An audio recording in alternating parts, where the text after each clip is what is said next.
রাহমাতুল লিল আলামিনের একজন সাহাবী মুআয ইবনে জাবাল রাদিয়াল্লাহু তাআলা আনহু, তিনি বলতেছেন আল্লাহর দরবারে সব আমল ভালো না, আল্লাহর দরবারে সব নামাজ ভালো না, আল্লাহর দরবারে সব তেলাওয়াত ভালো বলে কবুল হবে না। ওই আমলটা, ওই তেলাওয়াত, ওই নামাজ, ওই জিকির আল্লাহর দরবারে ভালো যেই আমলের মধ্যে 4টা গুণ পাওয়া যাবে। কয়টা গুণ? 4 গুণওয়ালা আমল ভালো আমল। আল্লাহর নবীর সাহাবী মুআয ইবনে জাবাল রাদিয়াল্লাহু তাআলা আনহু বলেন আল্লাহর দরবারে সব আমল ভালো হবে না, আল্লাহর দরবারে বান্দার ওই আমল ভালো বলে কবুল হবে যেই আমলের মধ্যে 4টা গুণ পাওয়া যাবে। কয়টা গুণ? আল্লাহ বেশি আমল দেখবেন নাকি ভালো আমল দেখবেন? আরো জোরে বলেন। আল্লাহ ভালো আমল দেখবেন। ভালো আমলের জন্য কয় গুণ? ঘুমাচ্ছেন আপনারা? ভালো আমলের জন্য কয় গুণ? 4 গুণ। 1 নাম্বার গুণের নাম হলো ইলম। বান্দা তুমি আমল করবা, আমলের সাথে ইলম থাকতে হবে। নামাজ পড়া যেমন ফরজ, নামাজের পদ্ধতি জানাটাও ফরজ। যাকাত দেওয়া যেমন ফরজ, যাকাতের ইলম অর্জন করাটাও ফরজ। এরে নবীর উম্মতের দল, আমলটা আল্লাহর দরবারে কবুল হওয়ার জন্য 4টা গুণ লাগবে। 1 নাম্বার গুণের নাম হলো ইলম। এই ইলমের এত দাম আল্লাহর নবীর সাহাবী হযরত আলী রাদিয়াল্লাহু তাআলা আনহু বলেন মানুষ সম্মানের চেয়ারে বসার জন্য 2টা পুঁজির একটা লাগে, হয়তো মাল সম্পদ লাগে অথবা ইলম লাগে। দুনিয়ার মানুষ ইলমওয়ালাকে সম্মানের চেয়ার আগায় দেয়, দুনিয়ার মানুষ শিক্ষিত মানুষটারে সম্মানের চেয়ার আগায় দেয়। দুনিয়াওয়ালারা আরেকটা মানুষকে সম্মানের চেয়ার দেয়, টাকাওয়ালা। কিওয়ালা? হযরত আলী রাদিয়াল্লাহু তাআলা আনহু বলেন, ও আল্লাহ, তুমি আমাদের টাকা পয়সা না দিয়া তুমি আমাদের ইলমে ওহী দান করেছো, এজন্য আমরা তোমার দরবারে শুকর আদায় করি। টাকা না পাইয়া আমরা ইলম পেয়ে তোমার দরবারে হাজার শুকর। রাজি নাকিস মাতাল জব্বার ফিনা লানা ইলমুন ওয়ালিল আ'দাই মালু ফাইন্নাল ইলমা ইয়াবকা লা ফাইন্নাল মা লা ইয়াফনি আন করিবি ওয়া ইন্নাল ইলমা বাকিন লা ইয়াজালু। ইলমেরা ইজাজু করদান বেহিসাব খলকেরা দাদান জবাবে বাসওয়াব। হযরত আলী রাদিয়াল্লাহু তাআলা আনহু বলেন, আল্লাহ, আমরা ইলম পেয়ে খুশি, আমরা টাকা পয়সা সম্পদ পেয়ে খুশি না। কারণ 1 নাম্বার কারণ ইলমওয়ালার ইলম সিনায় ঢুকবে আর টাকাওয়ালার টাকাও বাড়বে। টাকাওয়ালার টাকা আজ আছে কাল থাকবে না, ইলমওয়ালার ইলম সিনায় ঢুকবে কখনো বিদায় হবে না। ইলমেরা ইজাজ করদান বেহিসাব খলকেরা দাদান জবাবে বাসওয়াব। টাকাওয়ালার টাকা আজ আছে কাল থাকবে না, ইলমওয়ালার ইলম সিনায় ঢুকবে কখনো বিদায় হবে না। 2 নাম্বার, আমি ইলম পেয়ে খুশি, টাকা সম্পদ পেয়ে খুশি না।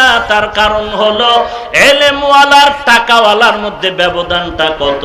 বলে টাকাওয়ালার যত টাকা বাড়ে তত দুশমন বাড়ে, আর ইলমওয়ালার যত ইলম বাড়ে তত বন্ধু বাড়ে। ঠিক কি না? টাকাওয়ালার যত টাকা বাড়ে তত দুশমন বেড়ে যায়, আর ইলমওয়ালার যত ইলম বাড়ে তত বন্ধু বাড়ে। 3 নাম্বার, টাকাওয়ালা আর ইলমওয়ালার মাঝে ব্যবধান। টাকাওয়ালার যত বয়স বাড়ে ততই সবার তার প্রতি ঘৃণা বাড়ে, আর ইলমওয়ালার যত বয়স বাড়ে সবার তার প্রতি মোহাব্বত বাড়ে। হাটহাজারীর হযরতের জুতা টানার জন্য কত বড় বড় আলেমরা লাইনে দাঁড়ায় থাকে, কথা ঠিক না? কারণ কি? টাকার কারণে? কিসের কারণে? ইলমের কারণে। ভালো আমল না বেশি আমল? ভুলে গেছেন? বেশি আমল না ভালো আমল? আল্লাহ কি দেখবেন? ভালো আমলের জন্য কয় গুণ? আরো জোরে বলতে হবে। চার গুণের এক নাম্বার গুণের নাম ইলম। এই ইলম পাওয়ার রাস্তা হলো দুইটা। কয়টা? এক নম্বরে রিজালুল্লাহ, দুই নম্বরে কিতাবুল্লাহ। এক নম্বরে ব্যক্তি, দুই নম্বরে কিতাব। ব্যক্তি কারা? তোমার ভোটের দ্বারা ব্যক্তি নির্ণয় হবে না, আল্লাহ নিজেই ব্যক্তি সিলেক্ট করে দিয়েছেন, সিলেকশন করে দিয়েছেন চার দল। এক নম্বরে নবীগণ, দুই নম্বরে সিদ্দিকগণ, তিন নম্বরে শহীদগণ, চার নম্বরে সালেহগণ। আল্লাহ তাআলা নবীদেরকে দুনিয়ায় পাঠাইছেন, এরপরে সময় মতো তাদের হাতে কিতাব দিয়েছেন। সবার হাতেও আল্লাহ কিতাব দেন নাই, কিতাব দিয়েছেন কম, ব্যক্তি পাঠাইছেন বেশি, কারণ কিতাবের থেকে ব্যক্তির মূল্য বেশি। তবে দুটোটার একটা ছেড়ে একটা যারা মানবে তারা গোমরা হবে। এক দলে ব্যক্তি না মানিয়া শুধু কিতাব মানতে গিয়া গোমরা হয়েছে, আর এক দল শুধু কিতাব ছাড়িয়া শুধু ব্যক্তির পূজা করতে গিয়া গোমরা হয়েছে। এখনো বর্তমান সমাজে এমন এক দল আছে বলে আমরা কোনো ব্যক্তি মানি না, কোনো ওস্তাদ মানি না, কোনো মুরব্বি মানি না, আমরা শুধু কিতাবে যা আছে তা মানি। এই দলটাও গোমরাহির পথে চলে যাচ্ছে। আর এক দল মুসলমানেই জমিনে আছে, এরা বলে আমার কিতাব কোরআন আব্বাও পড়ে নাই, আমিও পড়ি নাই, অতএব কোরআন হাদিসের দারদারি না, আমি এমন এক পীর বাবার কাছে মুরিদ হইলাম, আমার পীর বাবায় যা বলবে তা শুনিয়া চলবো, এতে যদি জাহান্নামে যাই যাব, তারপরও ফিরব না। এই দলটাও চূড়ান্ত গোমরাহির দল। ইলম পাওয়ার রাস্তা দুইটা, এক নম্বরে ব্যক্তি, দুই নম্বরে কিতাব। আল্লাহর নবী এজন্যই তো বললেন, কালান নবিয়্যু সাল্লাল্লাহু আলাইহি ওয়া আলিহি ওয়াসাল্লাম, তারাকতু ফীকুম আমরাইন লান তাদিল্লু মা তামাসসাকতুম বিহিমা, কিতাবাল্লাহ ওয়া সুন্নাত রাসূলি। আল্লাহর নবী বললেন, আমি নবী বিদায় বেলা দুইটা জিনিস রেখে যাই, এক নম্বরে আল্লাহর কিতাব, দুই নম্বরে হলো আমি নবীর রেখে যাওয়া সুন্নত। আল্লাহর নবী এখানে সুন্নতের কথা বারবার বলেছেন। এরে নবীর উম্মতের দল, এই দুইটা জিনিস তোমরা যতদিন ধরে রাখবে ততদিন তোমরা পথভ্রষ্ট হবে না, লাইনচ্যুত হবে না, গোমরা হবে না। ভালো আমল আল্লাহর দরবারে কবুল হওয়ার জন্য চার গুণ, চার গুণের মধ্যে এক নাম্বার গুণের নাম ইলম। ইলম পাওয়ার রাস্তা দুইটা, একটা হলো ব্যক্তি ওস্তাদ, আর একটা হলো কিতাব। ব্যক্তিও নির্ণয় করতে হবে আল্লাহর কিতাবের মাধ্যমে, কারণ যে কোনো ব্যক্তির কাছে যাওয়া যাবে। এই যে আমরা ইমাম আবু হানিফার গুণগান গাই, আশরাফ আলী থানবীর গুণগান গাই, আমরা পীর সাহেবদের গুণগান গাই, আল্লাহ ওয়ালাদের কথা আল্লাহ কোরআনে বলেছেন, যাদেরকে আল্লাহর বন্ধু বাংলায় বলে, আরবিতে এক বচনে অলি, বহু বচনে আউলিয়া। আল্লাহ তাআলা কোরআনেও আউলিয়া ইকরামের কথা বলেছেন, রসুল হাদিসের মধ্যেও বলেছেন।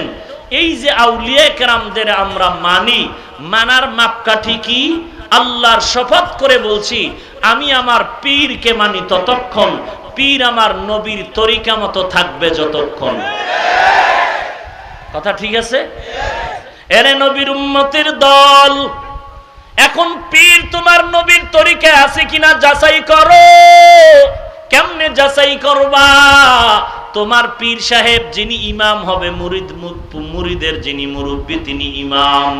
ইমামের জন্য রসুলের তরিকা মতো এক নাম্বার নিদর্শন কোরআন শরীফের সহি তেলাওয়াত।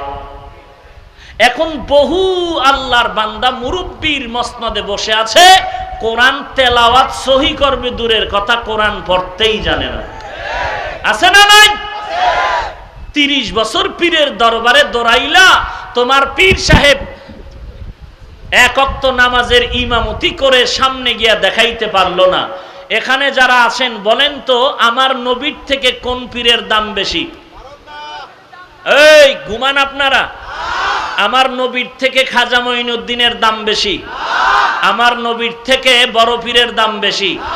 মাইজবান্ডার, আটরশি, দেওয়ানবাগ, রাজারবাগ, সুরেশ্বর, চন্দ্রপাড়া, এনায়াতপুর, চরমনাই, উজানি, সারসিনা, বাহাদুরপুর, তাবলিগ, দেওবন্দি, কওমিওয়ালা, আলিয়াওয়ালা, কলেজওয়ালা, আমার নবীর থেকে দাম ঈসা নবীর বেশি, মুসা নবীর বেশি? ইব্রাহিম নবীর বেশি? কারো নাই? তো নবীজি কোরআনের তেলাওয়াত করে মানুষের কাছে গিয়া দাওয়াত দিছেননি?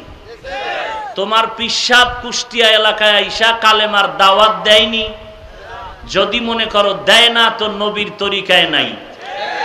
যে নবীর তরিকায় নাই, ইমামতি করার যোগ্যতা রাখে না, সে পীর হওয়ারও যোগ্যতা রাখে না। কথা ঠিক আছে?